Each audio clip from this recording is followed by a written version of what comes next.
होले बाकी पूछे हमरा की काम है? ऐसा नहीं है, हाँ। दलदला देगा। दलदला देगा जाके रे, हिला देगा। कवाड़ दिया और कवाड़ दिया। इसमें आप किस पक्ष में थे ये बताइए। हम उसी के पास में जब किसके पक्ष में? पहचान की थी। ओ, जीत गया था आप उसके पक्ष में चल नहीं गए। नहीं, हम पहले ही। पहले से थे। अच्छा, प्रशांत किशोर के जीतने का कारण क्या है चाचा ये बताइए।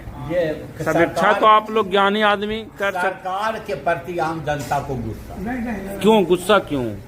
तो इसलिए गुस्सा आया था कि पेपर लीक था। अच्छा, बड़े आदमी इसलिए पूछे थे कि एडमिनिस्ट्रेशन ठीक नहीं था, जो बच्चा वहाँ मारा गया तिवारी उसके का भरत तिवारी। हाँ है? हाँ हाँ। मुझे वो तीसरा था कि मोदी का डिक्टेटर था। मैं बिहार के राजनीति का पहले विश्लेषण कीजिए। बिहार में और कुछ घटना हुआ? नीट की एगो जहानाबाद की लड़की के साथ भी बहुत विभत्स घटना हुआ। ये सब चुनाव में मुद्दा रहा है इस बार। अच्छा, तोर की कहना है बाजो? हाँ, आप अपना मंतव्य दीजिए। मंतव्य दीजिए, मंतव्य दीजिए। दहीन कुछ रहा है बाजो? गणेश दत्त समर्थक है प्रशांत किशोर। देखकर अथी रह तो वो करे हो।